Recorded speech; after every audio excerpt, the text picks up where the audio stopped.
Congresswoman Harriet Hageman perfectly explains opposition to DOGE.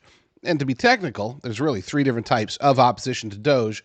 I'll get into the other two here in a second, but first let's turn to Harriet Hageman as she explains the political opposition to DOGE. Why are Democrats and bureaucrats and their legacy media lapdogs so opposed to the Department of Government Efficiency?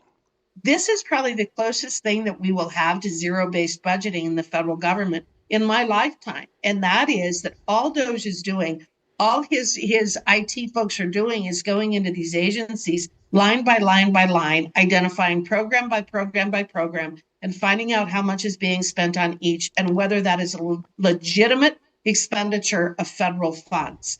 Why anybody would be opposed to that is absolutely mind-blowing to me, except for, again, it goes back to the fact that so much money is funneled through these federal agencies, through the NGOs, back to the Democrat coffers, back to supporting Democrats to run for office, to continue this behemoth growing and growing and growing. It's a snowball effect. They know that if they can get enough money sent to this NGO, that NGO is then going to turn around and give money to these people, and that money is going to come back to the Democrat Party or Democrat causes or leftist or globalist causes in general. So that's one reason. That covers the bad guys. What about the other bad guys? Well, let's start with, of course, the foot soldiers, we'll call them. These are the people that are out there going to Tesla dealerships and burning them up, going to just riding their little scooters and driving them as fast as they can into Teslas and protesting this and protesting that. What's driving them? Unfortunately, the answer is just Trump derangement syndrome and Musk derangement syndrome. They don't really know what they hate about Elon Musk or DOGE. I think they know what they hate about President Trump. But as far as why are they so opposed to the Department of Government Efficiency, it's because of the aforementioned Democrats and bureaucrats, and especially legacy media, egging them on, telling them he's a billionaire and he's going to try to steal all your money and he's going to try to do this and help his other billionaire buddies get. And it's a lie. It's a bald-faced lie. Okay, Elon Musk has lost a lot of money. People around him who would normally be, supportive of him are sort of distancing themselves from them. I'm talking about his quote-unquote billionaire buddies, because he's not helping them out either. Who is he helping out? He's helping out the little guy. So why are the little guys against him? Because, again, they're brainwashed and they're ignorant. It really does come down to that. They really, if you were to try to take these guys that are going and keying at Tesla and you were to sit them down and give them truth serum and try to figure out what is it about, cutting waste that you don't like, they won't be able to explain it. None of them. I'm not talking about, most of them. I'm saying that because here's the thing. Anyone who actually educates themselves to what the Department of Government Efficiency is doing, they're not going to be against it. Unless they're evil. I mean, if they're like, oh, you know what? We got to support Democrats no matter what.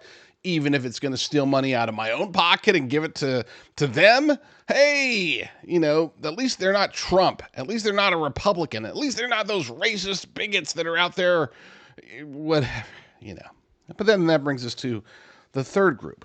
That third group is the dangerous group. They're the ones that don't get talked about nearly enough, maybe by some in independent media, but I can assure you that the vast majority in conservative media, they're ignoring the reality.